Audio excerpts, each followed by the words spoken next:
El hombre moderno percibe la fe como un ejercicio de preferencias personales. Sin embargo, la Biblia nos muestra una perspectiva diferente y absoluta.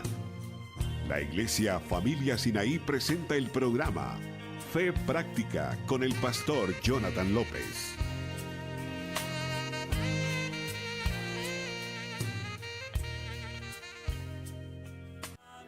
¿Cómo lo que usted es y hace encaja en el propósito eterno de Dios? Su trabajo, ¿en qué manera su trabajo encaja en el propósito de Dios? Usted y yo todos somos diferentes, de edad, de pensamiento, de cultura, de idioma, de actitudes, de formación cristiana, de nivel de educación. Todos somos diferentes, pero todos somos útiles. Alguien dice amén a eso. Todos somos útiles. Usted tiene algo muy útil en las manos de Él, que puede ser usado en las manos de Él. Pero necesitamos mentalidad de reino, necesitamos actitud de reino, necesitamos visión de reino, del reino. Esto es fundamental para mí, porque vivimos en un mundo tan ocupado que muy fácil perdemos la brújula, perdemos el rumbo. Cuando menos pensamos, usted y yo podemos distraernos y estar viviendo para algo completamente diferente de lo que Dios espera de cada uno de nosotros. ¿Para qué cree que usted que Dios nos salvó y nos dejó aquí en la tierra? Si el único propósito de Dios fuera salvarnos, darnos salvación eterna, nos salvaba, nos moríamos y listo, a la eternidad. Qué suave, ¿verdad? Sin embargo, Dios nos salva, nos transforma, pero nos deja aquí. ¿Y para qué estamos aquí en la tierra? Hay gente que no entiende para qué nació. Hay gente que no entiende cuál es su propósito en la vida y está todos los días nada más viviendo, va sin rumbo. Se levanta, va, trabaja, regresa a la casa, come, duerme, se va a trabajar, regresa a la casa, come, duerme, se va a regresar a la casa, come, duerme, pero no entiende nada más de la vida. De eso se trata este mensaje. Quiero despertar en cada uno de nosotros un sentido. Yo quiero despertar en usted una mentalidad nueva de para qué usted y yo estamos aquí en la tierra, y que podamos colocarnos nosotros en ese plan que ya Dios diseñó, no solamente para nuestra vida personal, sino para las naciones. Todos tenemos diferentes cosas por las cuales vivimos. Usted puede decir que usted vive y se desvive para la familia. Usted puede decir que usted vive y se desvive para ser rico, o para sacar una carrera, o para ser famoso, o para poner un negocio, o para criar a sus hijos y hacerlos crecer y tener una familia bonita. Y todo eso es bueno. La pregunta es la siguiente, escúcheme: ¿cómo eso que usted ha pensado encaja en el plan de Dios? Esa es la pregunta. ¿Cómo lo que usted es y hace encaja en el propósito eterno de Dios? Su trabajo, ¿en qué manera su trabajo encaja en el propósito de Dios? ¿En qué manera tu vida? ¿En qué manera lo que tienes, lo que Dios te ha dado, encaja en el plan de Dios? De eso se trata este mensaje: visión de reino, mentalidad de reino. Vayan conmigo a la escritura. Vamos primero a Mateo capítulo 3, verso 1 al 2. Y vamos a analizar un poquito ciertas citas bíblicas que nos coloquen en el marco de propósito o de vida que Dios tenía en mente cuando creó al hombre y cuando envió a su Hijo a morir por nosotros en la cruz del Calvario. ¿Y cuál es nuestra función en ese plan de Dios? Número 1, Mateo 3, capítulo 1. Y en aquellos días vino Juan el Bautista predicando en el desierto de Judea y diciendo: arrepentíos, porque el reino de los cielos se ha acercado. Pues este es aquel de quien habló el profeta Isaías cuando dijo: voz del que clama en el desierto, preparad el camino. Puede decir conmigo: preparad el camino. Fíjese cómo Juan tenía propósito de vida desde que nació. Desde que estaba en el vientre de su madre, ya se había asignado el propósito de Juan el Bautista. Y el propósito de Juan el Bautista era solamente preparar el camino. Jesús y Juan el Bautista crecieron prácticamente juntos, unos meses de diferencia uno del otro. Primero nació Juan el Bautista y luego enseguidita vino Jesús. Unos 3 meses después nació Jesús. Y Juan el Bautista comienza su ministerio. Y Juan el Bautista empieza a hablar dice de uno que es más grande que yo, del cual yo ni siquiera soy digno de desatar la correa de sus zapatos. Y el mensaje de Juan el Bautista es: arrepentidos y convertidos, porque el reino de los cielos se ha acercado.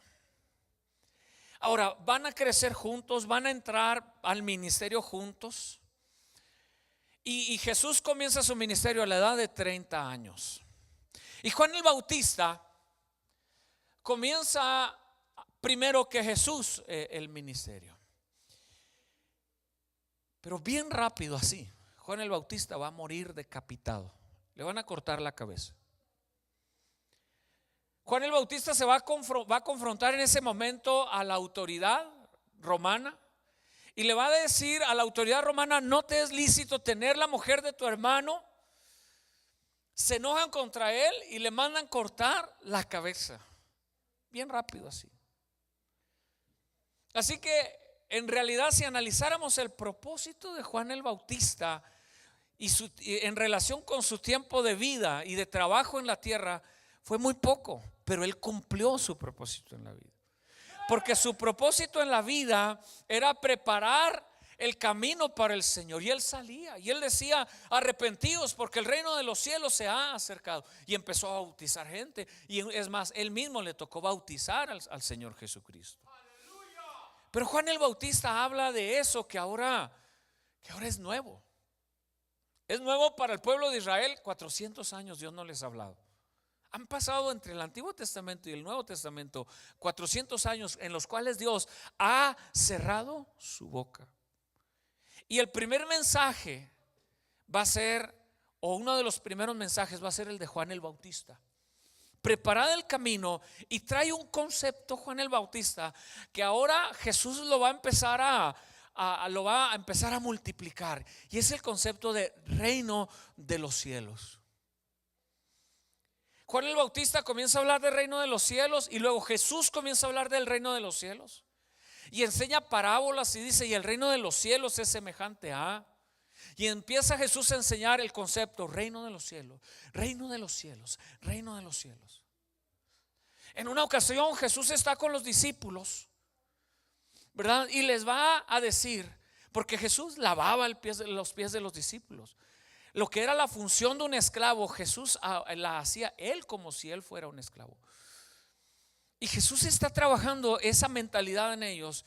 Y en una ocasión está con ellos y les dice: en las naciones los reyes se enseñorean de las personas, los dominan, los controlan.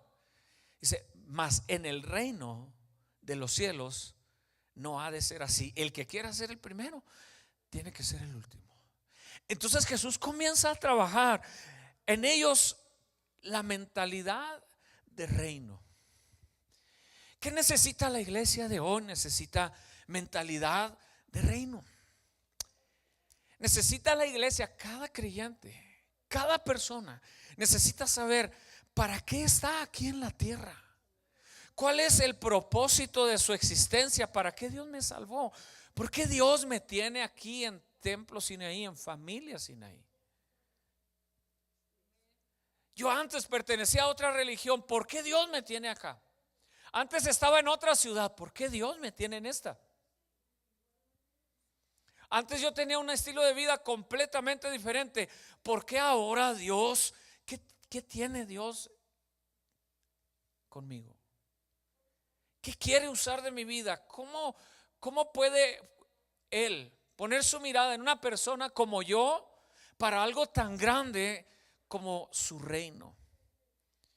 Y entonces Dios salva a un individuo. Dios lo agarra y luego lo transforma. Y luego comienza a trabajar con su mentalidad.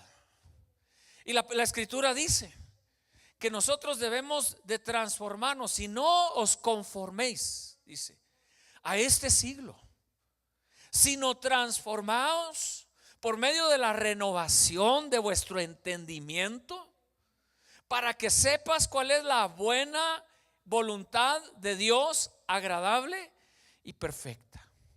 Entonces Dios comienza a trabajar con nosotros y comienza a quitar asperezas, y comienza a arrancar malos hábitos, y comienza a quitar pecados de nosotros, y comienza a quitar de nuestra vida, hermano, aquellas cosas que Él sabe que no son útiles, que no van a servir para el reino. Y comienza a agarrar a personas imperfectas y empieza a trabajarlas como el alfarero, ¿verdad? Lo mete en la máquina, al barro, y lo comienza a moldear. Y luego de repente al alfarero se le desbarata quizás la pieza en las manos, y entonces tiene que agarrar otra vez todo aquello y volver a trabajar con ella, empezarlo a formar. Y sabe, lo interesante de un alfarero que trabaja a mano, como aquellos alfareros, es que no había sistemas industrializados, no había maquinaria, así que cada vasija tenía un diseño único. Ninguna vasija le quedaba al alfarero exactamente igual que la otra. Pero a pesar de ser diferentes, cada vasija cumplía con su propósito. Alguien da gloria al Señor. Usted y yo todos somos diferentes, de edad, de pensamiento, de cultura, de idioma, de actitudes, de formación cristiana, de nivel de educación. Todos somos diferentes, pero todos somos útiles. Alguien dice amén a eso. Todos somos útiles. Usted tiene algo muy útil en las manos que puede ser usado en las manos del Señor. Pero necesitamos mentalidad de reino, necesitamos actitud de reino, necesitamos visión de reino. Por eso Jesús comenzó a trabajar. Mire, cuando usted lee las escrituras, usted va a encontrar que Jesús, todo su ministerio, la mayor parte del ministerio, lo pasó alrededor de unos cuantos. La gente se enoja en las iglesias porque dice: el pastor tiene un grupo de preferidos. ¿Cuántos han oído eso? Yo sé que aquí no, pero en otras iglesias la gente piensa así: el pastor tiene un grupo de preferidos, ¿verdad? No, lo que tenemos que entender es el formato de Jesús fue ese. Jesús pasó la mayor parte de su tiempo con un grupo de personas a los que llamó sus discípulos. A corto plazo, en las siguientes semanas, voy a abrir un grupo de cualquiera de ustedes que quiera reunirse conmigo una vez por semana. Cualquiera, el que quiera venir.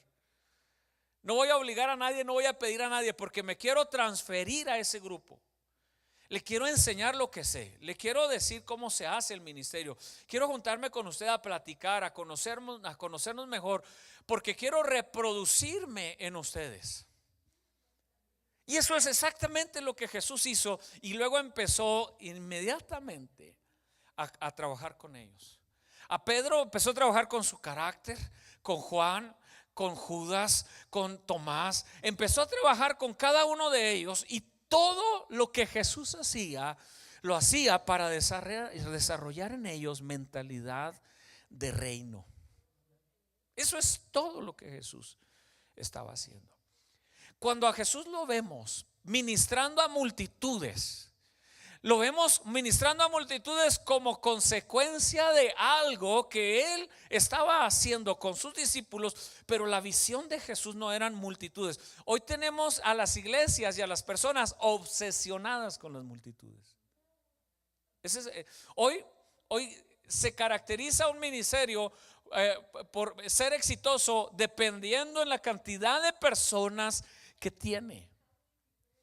Y si un cantante llena estadios con miles de personas, la iglesia se vislumbra, se fanatiza, inclusive idolatriza a los mismos predicadores y cantantes cristianos. ¿No es cierto? Pero la mentalidad de Jesús no estaba en grandes multitudes. Eso fue el resultado de el trabajo de Jesús, fue en trabajar con un grupo de personas a las cuales se enfocó a desarrollarles mentalidad de reino, actitud de reino, visión de reino. Y de los 12 discípulos, Jesús tenía más de 100 discípulos, porque en una ocasión mandó a 70 de ellos a predicar de 2 en 2. Así que de aquel grupo que Jesús tenía, había 12, había un círculo cercano a él, los 12 que usted y yo conocemos. Pero dentro de ese círculo de 12 tenía 3 todavía muy cercanos a Jesús: Pedro, Santiago y Juan. A Pedro, Santiago y Juan los vemos en lugares donde los otros no les fue permitido ir. Así vemos el ministerio de Jesús. Jesús no estaba trabajando, Jesús tenía, ¿cuántos sabían que Jesús tenía poder para captar multitudes y para impresionar multitudes? Jesús tenía poder, hermano, para llenar cualquier estadio, el más grande, el que usted se imagine. Pero el enfoque de Jesús fue encontrar un grupo de personas que estuvieran dispuestos a desarrollar la mentalidad de lo que ahora Juan el Bautista estaba llamando el reino de los cielos. ¿Qué vivimos ahora? Vivimos en medio de una sociedad obsesionada con las multitudes y los likes. Los likes en Facebook, ¿verdad? A ver cuántos likes, a ver cuántas vistas tiene el video, a ver cuántas personas han visitado su página.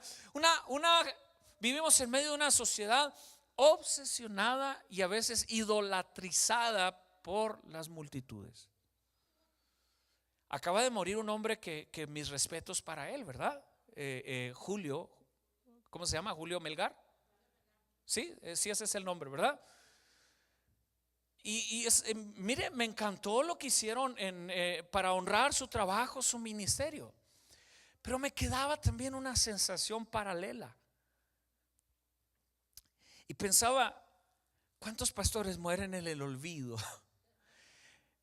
Que en términos de impacto quizás hicieron mucho más que lo que hizo Julio Melgar.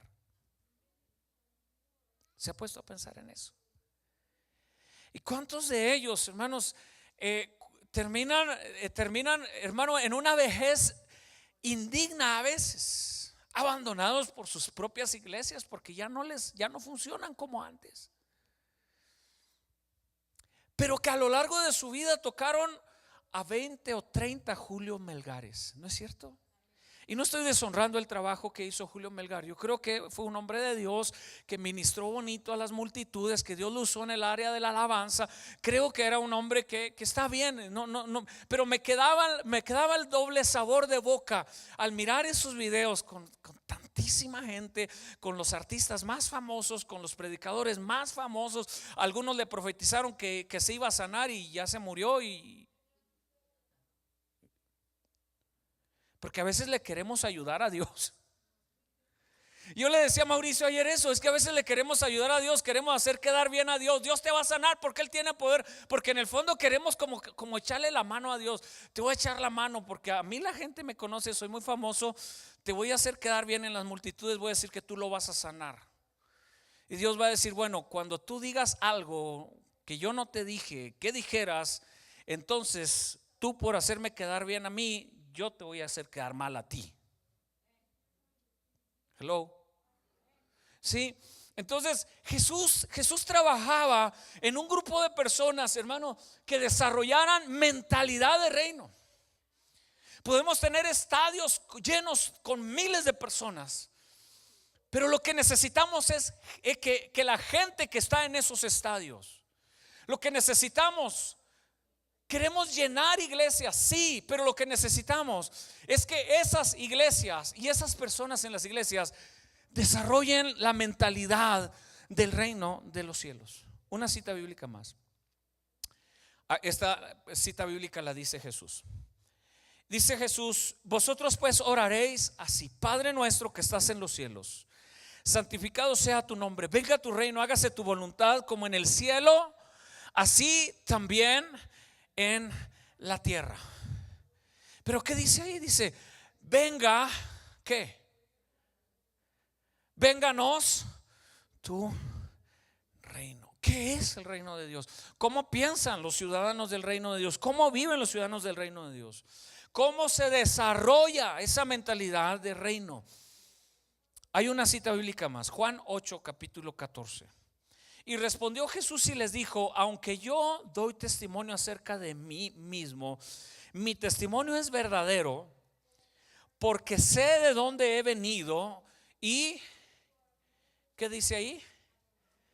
¿Lo puede decir conmigo esta mañana? Porque sé de dónde he venido y sé a dónde voy. Dos cosas, y de esto se trata mi mensaje hoy.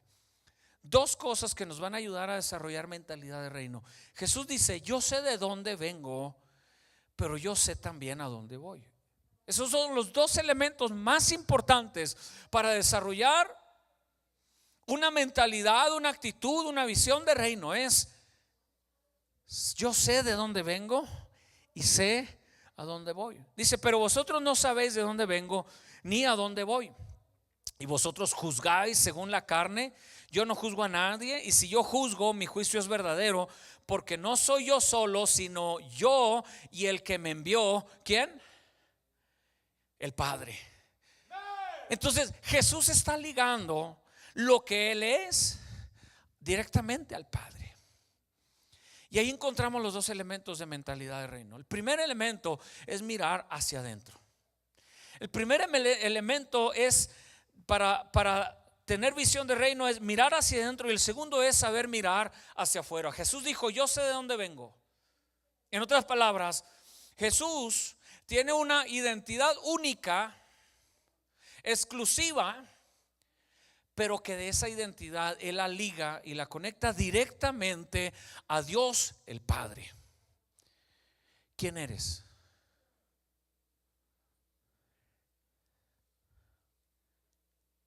Jonathan López, no, ese es tu nombre. ¿Quién eres? Soy pastor, no, eso es lo que haces. ¿Quién eres?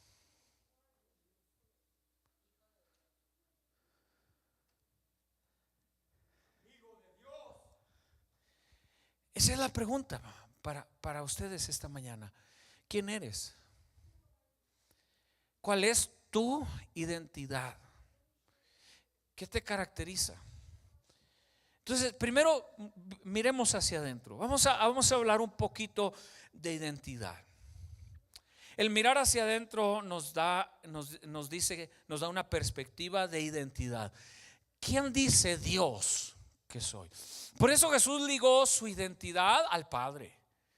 Él dijo en esa cita bíblica que leímos ahí, Él dijo: del que me envió, o sea, el Padre. Todos tenemos una historia de vida, unos más bonita que otros. Usted puede tener memorias muy lindas de su juventud, de su niñez, o quizás no. Todos venimos arrastrando una historia. Todos traemos detrás de nosotros una identidad que nos la dio la cultura, nos la dio la familia, los abuelos, los papás. Todos somos el resultado de algo. Usted y yo somos hoy el resultado y tenemos la identidad de la historia de nuestra vida. ¿No es cierto? Y cuando uno mira un poquito hacia atrás de esa historia de la vida, uno se da cuenta de algo muy claro: que no somos dignos de ser parte de este reino. Que sin Dios, ni usted y yo no calificamos para los asuntos del reino. ¿Alguien dice amén a eso? ¿Cuántos levantan su mano y reconocen que no califican en lo humano para los asuntos del reino? Que usted dice: como ser humano no califico nada. No hay nada bueno en mí. No hay características de nada en mi vida que me den así una pizca, una señal de que yo puedo ser útil en el reino de Dios. Y hay gente que cuando uno le dice: oiga, sírvale a Dios, dice: ¿yo? Porque en la realidad de la vida, el llamado que Dios nos dio es mucho más grande que el mejor de los individuos, por más bueno que sea. Por más vida perfecta que haya tenido, ninguno calificamos para los asuntos del reino. Así que lo único que nos queda es tomar de la identidad del Padre. Y ese tema de la paternidad, hermano, en lo espiritual es muy poderoso. ¿Se ha fijado cómo los hijos caminan igual que los papás o que las mamás? ¿Sí? ¿No es cierto? ¿O no? Nomás preste atención cuando ve a un niño, ¿verdad?, caminando al lado del papá, y si el papá camina así, el niño camina así. La identidad del niño está directamente ligada a la identidad del padre. Las niñas se hacen casi siempre iguales que las mamás. Si la mamá es muy delicadita para pintarse, ¿verdad? Y muy así, muy exquisita para arreglarse, y con aquellos tantos detalles que se ponen las mujeres, ¿verdad?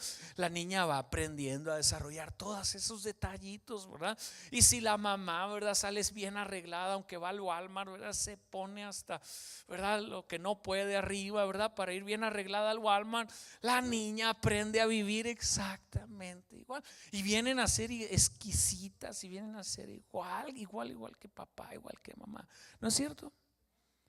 Y luego crecemos y luego volteamos para atrás y nos damos cuenta, caray, soy igual que mi papá. La paternidad tiene una influencia sobre nosotros, hermano, muy fuerte. Y lo peor del caso es que cuando ya no los tenemos es cuando más los valoramos. Cuando se fueron.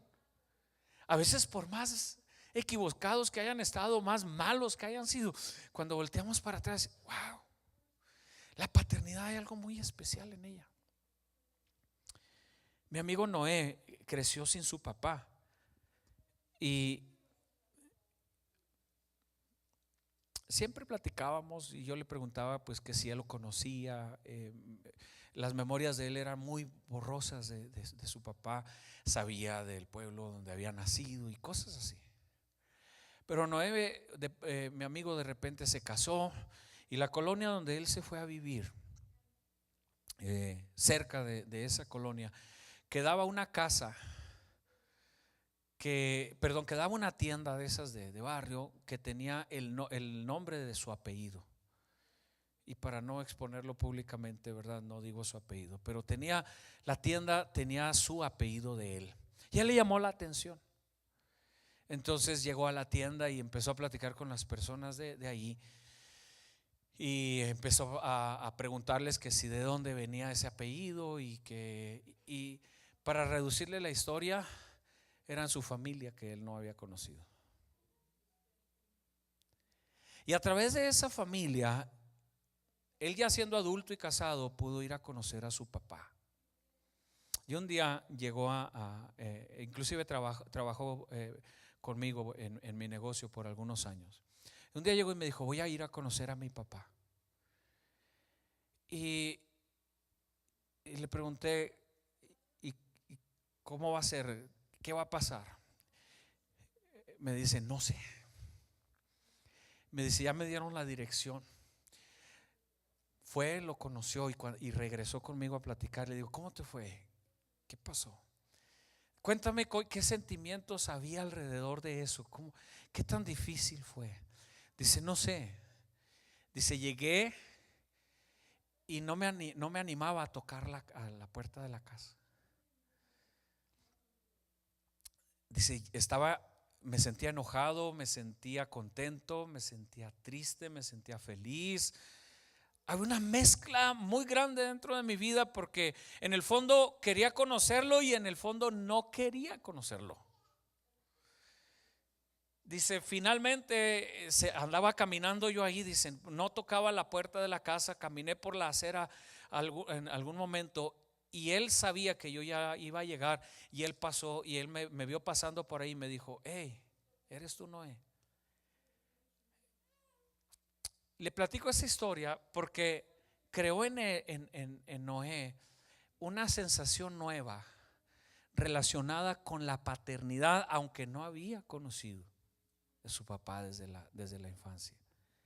La paternidad tiene lazos que no conocemos, ¿verdad, María Martita? Sí. Tiene lazos que están ahí, pero que no siempre los logramos identificar, pero están ahí. Y hay algo muy especial en la paternidad de Dios hacia nosotros como sus hijos, porque hay algo en cada uno de nosotros que es del Padre, que Dios lo puso ahí. Hay una identidad de Dios nuestro creador en cada uno de nosotros, que aún la gente que no lo conoce, que no sabe de su amor, de su misericordia, hay algo que los liga a Dios. Por eso van a la iglesia, por eso buscan algo, lo buscan en una religión o en otra religión, en algo lo buscan porque hay una necesidad interna que los liga a la paternidad divina que todos tenemos. Ahora, cuando Cristo vino a nosotros, entonces lo que Jesucristo hizo fue mostrarnos al Padre. ¿Alguien da gloria a Dios por eso? Vino a mostrarnos al Padre, vino a ligarnos en identidad al Padre. Entonces, en otras palabras, usted no es lo que la historia de su vida dice que es, usted es lo que Dios dice que es. Por eso Jesús vino a hacer lo que hizo, y Él ligó lo que Él era. Yo sé de dónde vengo, dice, y como sé de dónde vengo, sé a dónde voy. La primer vista que tenemos que tener en relación a un pensamiento de reino es saber quiénes somos en Dios. ¿Qué dice la Biblia que usted es en Dios? ¿Qué dice? ¿Cuántas citas bíblicas hay que nos dan identidad? Les menciono unas. Dice la Biblia que somos real sacerdocio, nación santa, pueblo adquirido por Dios. Dice que somos la niña de sus ojos. Dice que tiene su nombre escrito en la palma de nuestra mano. ¿Alguien da gloria a Dios en esta mañana? Dice que somos cabeza y no cola. Dice que vamos adelante. Dice que nunca vamos atrás. Dice que somos su especial tesoro. ¿A qué le vas a creer? ¿A la historia de tu vida, de tu cultura, de tus tradiciones, de tu familia, o a lo que Dios dice que eres? Esa es la clase de mentalidad que Dios quiere que desarrollemos para que lleguemos a ser útiles en su reino. La segunda mentalidad es una visión correcta, pero ahora hacia afuera. Y aquí es donde nos perdemos muy fácil. Aquí es donde aquí mire, ya hasta el punto anterior, a lo mejor el que no es cristiano le cuesta encontrar su identidad. No sabe, no conoce los principios de identidad en Cristo. Pero aquí ya cristianos y no cristianos muy rápido perdemos el rumbo, porque nos enredan los afanes de la vida. Usted y yo somos parte de un mundo, hermanos, que nos mantiene demasiado ocupados. ¿No es cierto? Usted y yo somos parte de una sociedad, hermano, que no sabe, que perdió la capacidad de conocerse a sí misma y perdió la capacidad de mantener enfoque en propósito de vida y en lo que Dios espera de ellos. Y esto implica cristianos y no cristianos. Y usted y yo vivimos en un mundo en el que la gente tiene una sola vida. ¿No es cierto? Vaya a los restaurantes y usted va a encontrar al esposo con la esposa cenando, pero ambos en el teléfono. Va a encontrar a papá con los hijos en un lugar público, pero no están platicando, no están conversando, están perdidos en un mundo. Me encantó ahora que anduve en Nicaragua, hermanos, en medio de la necesidad y en todo lo que usted quiera. Uno viaja por las ciudades de Nicaragua y encuentra, me encantó, debí haber tomado fotos, pero perdóneme, se me olvidó. Quizás por ir disfrutando en lugar de ir metido en el teléfono, disfruté de eso, ¿verdad?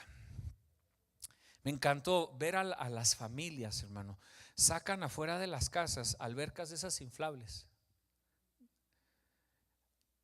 y ahí las llenan de agua, y ahí está toda la familia alrededor de la alberca, y los niños jugando en la alberca, chapoteando, jugando, gritando. Pero me encantó ver a las familias afuera de la casa platicando, conversando, jugando. Un ambiente, hermano, que lamentablemente usted y yo estamos perdiendo. Un ambiente familiar, porque vivimos en una sociedad distraída y ocupada. Vivimos en una sociedad, hermano, en la que los jóvenes, los adultos, los niños, todo mundo tiene su propio mundo, está metido en su propio mundo, cada uno. Vive nada más en el mundo que ya decidió vivir, ¿verdad? Y perdemos visión hacia afuera. Perdemos proyección hacia afuera. ¿Cómo se alcanza proyección hacia afuera? Me llama mucho la atención que grandes acontecimientos de la Escritura pasaron en montes, en las montañas. Y hay algo muy, muy especial en las montañas, y es que desde allá se tiene una perspectiva diferente de todo lo que hay alrededor de uno, ¿no es cierto? Cuando éramos pastores de jóvenes, yo ya les he platicado, nos llevábamos a los jóvenes a orar bueno, no todos, no quiero exagerar, pero muchas veces nos los llevábamos al grupo de jóvenes a la montaña, a una de las montañas más altas de la ciudad. Nos íbamos a las 6 de la mañana, normalmente el sábado, y empezábamos a subir la montaña, hermano.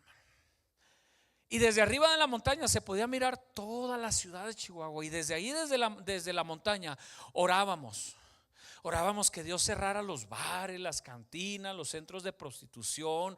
Orábamos por las iglesias, orábamos por los pastores, orábamos por las familias. Orábamos el grupo de jóvenes, mi esposa y yo y mis hijos, desde la montaña, porque desde la montaña podíamos mirar todo lo que es el valle donde está sentada la ciudad de Chihuahua en México. Desde las montañas hay diferente perspectiva de la vida. Abraham subió a la montaña y allá en la montaña iba a sacrificar a su hijo Isaac, y en la montaña Dios le dio provisión en lugar de Isaac. Allá en la montaña Moisés subió, y allá en la montaña Dios habló a Moisés y le dio la ley, le dio los mandamientos. Allá en la montaña, cuando Moisés ya está viejo y está para entrar a la tierra prometida y le ha fallado a Dios, Dios le permite subir al monte Nebo, y desde el monte Nebo va a ver toda la tierra prometida. Allá en la montaña, hermanos, Jesús oraba en el monte de los Olivos, y desde el monte de los Olivos uno ve a Jerusalén. Desde el monte de acá de enfrente uno tiene una panorama más completa de todo Jerusalén. Y desde el monte de los Olivos Jesús oraba por Jerusalén y se lamentaba por ella y decía: Jerusalén, Jerusalén, que matas a tus profetas. ¿Cuántas veces quise juntarte? Le dice, como la gallina junta a sus polluelos, pero no quisiste. Desde el monte, porque desde los montes, por la altura, se tiene una perspectiva diferente de la vida. La gran comisión Jesús la dio también desde el monte en el monte de Galilea. Cuando Jesús resucitó, se lleva a los discípulos, Mateo capítulo 28, y allá arriba del monte les dice: id por todo el mundo y predicad el evangelio. Me gusta mucho leer las historias donde grandes cosas pasaron desde las montañas. Tuvimos la bendición de estar parados en el monte Carmelo, donde el profeta Elías degolló a todos los profetas de Baal. Y desde el monte Carmelo, hermanos, se puede mirar todo el valle de Armagedón.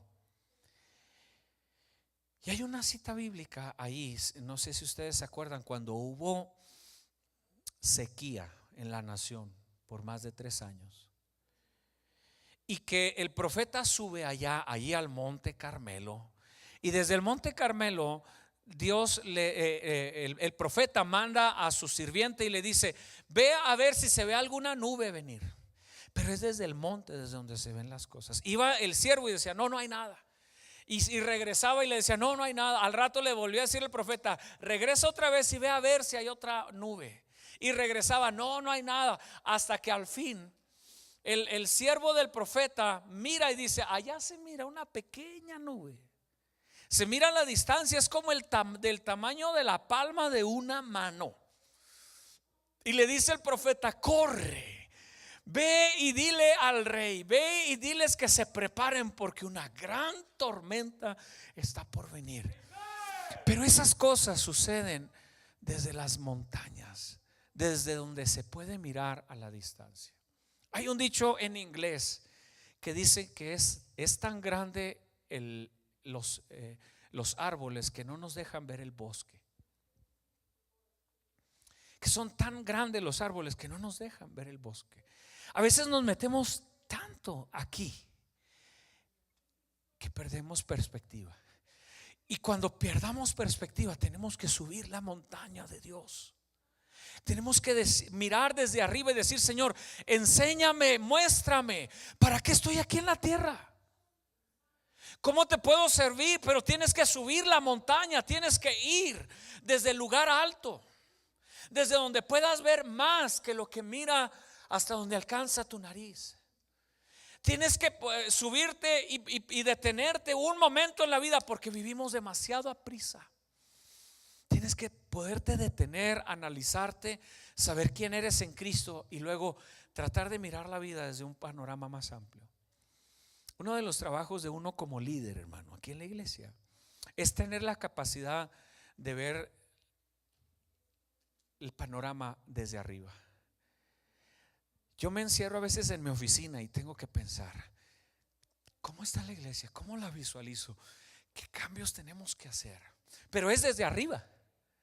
Porque si nada más la miro desde abajo, me encierro por horas en la oficina a trabajar, a hacer planes, a escribir proyectos. Pero si no tengo visión, si no tengo perspectiva, si no soy capaz de mirar mi vida, la vida de la iglesia desde acá, muy pronto podemos perder el rumbo. Por eso tenemos que de pronto detenernos en el camino. Tienes que hacer un alto y poder ponerte a pensar: ¿a dónde va mi vida? Tienes que subir a la montaña, porque desde la montaña se nos da una perspectiva de función. Es decir, ¿qué es lo que hago aquí?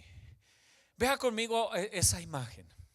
Ese hombre parado en la montaña, nada de lo que puede ver desde ahí lo podía ver desde abajo.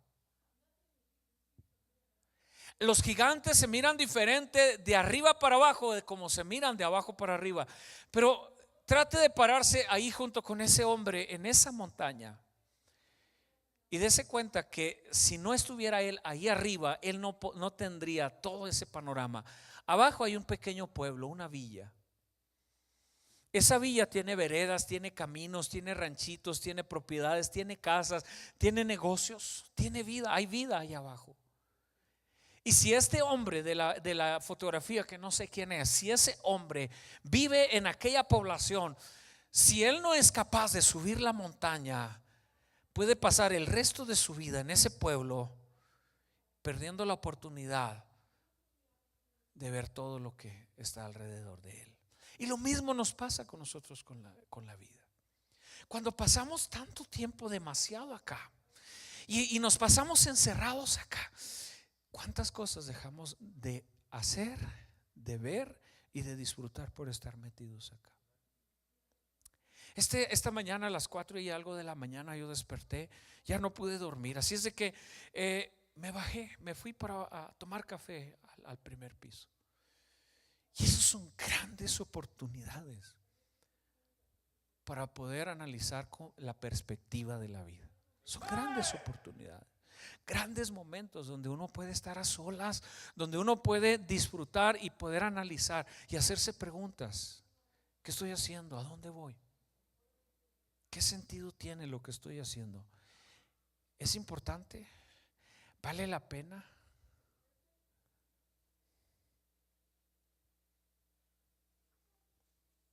Hay que preguntarnos cuál es nuestra función en asuntos del reino y tratar de mirar como mira este hombre, hacia abajo, hacia allá, y decir: ¿cuál es mi función acá? ¿Ha usado el Google Maps? Yo creo que la mayoría los hemos usado. ¿Lo ha usado? ¿Cuántas veces ha ido a visitar la casa que antes tenía? O va y visita la casa de un ser querido, ¿verdad? Y va y dice: mira, y hasta puede uno poner el monito para ir a pararse ahí, ¿verdad? ¿No es cierto? ¿Y qué hace uno con el Google Maps? El Google Maps, cuando lo abre, le da la opción de perspectivas amplias y perspectivas cerradas, ¿no es cierto? Y desde arriba usted puede ver el país entero. Pero desde el país entero usted se va a ir ubicando al área donde usted vive. Yo batallé para encontrar Matachi, pero lo encontré. Estaba chiquito, pero lo hallé. ¿Verdad? Y sabe que hay puntos de referencia. El río, ahí se alcanza a ver el río Papigochi. Ahí se va uno riendo. Y luego conoce uno las otras comunidades que están ahí alrededor. Hasta que finalmente, hermano, uno puede llegar. Llegué a Matachi a través de Google Maps. Llegué y lo vi desde arriba. Nunca había podido mirar a Matachi desde arriba. Por ahí no pasan aviones, nomás los de los narcos. Pero lo pude ver desde arriba. Y luego empecé desde arriba a buscar las calles para poder identificar dónde estaba mi casa. ¿Y qué cree? Llegué a mi casa. Pero es asunto de perspectiva. Si usted no sabe detenerse y analizar la vida desde los lugares altos, va a perder la oportunidad de preguntarse: ¿y quién soy yo en ese pueblo? ¿Sí? La segunda es una perspectiva de ubicación. La montaña nos ayuda a ubicarnos. ¿Para qué estoy aquí? ¿Para qué? Y la tercera, ya para terminar, nos da una perspectiva de dirección. ¿Hacia dónde voy de aquí? ¿A dónde va mi vida? ¿Qué rumbo quiero que tome?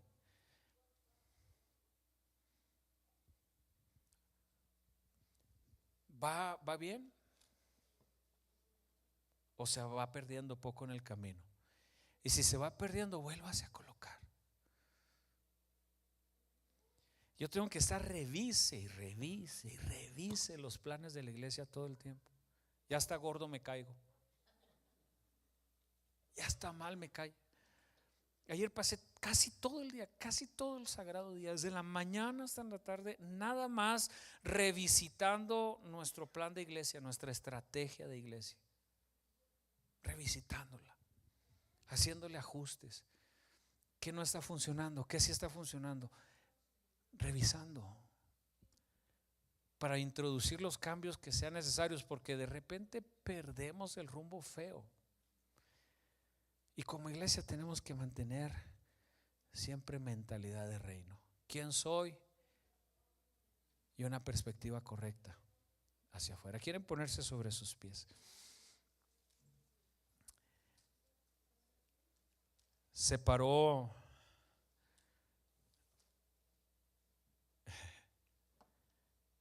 Pedro ante sus discípulos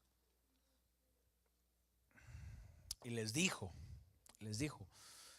que iba a ser entregado de hombres, en manos de hombres perversos, de hombres pecadores. Se los dijo varias veces. Y Pedro no le pareció, a Pedro no le gustó el asunto. Y hay algo muy fuerte que Jesús le dijo a Pedro ahí. Le dijo: apártate de mí, Satanás. ¿A alguno de ustedes le gustaría haber sido Pedro en ese momento?